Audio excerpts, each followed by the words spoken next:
গাইছ এয়া ৰাতিপুৱা আজি ফুলত লাগিছোঁ।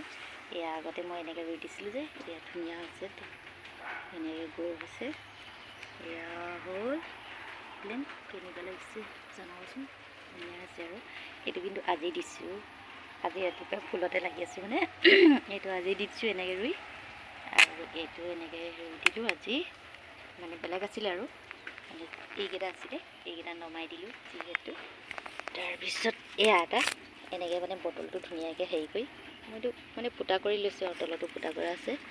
তাৰপিছত ইয়াৰ পৰা ৰুই দিম আৰু এটা এনেকৈ ৰুই দিলে হ'ল, আৰু ধুনীয়াকৈ হেৰি হৈ যায় আৰু কেইদিনমানৰ পিছতে এনেকৈ হ'ব ধুনীয়াকৈ। এয়া বটলতে মই দিছোঁ, চাওক ইমান ধুনীয়া হৈছে।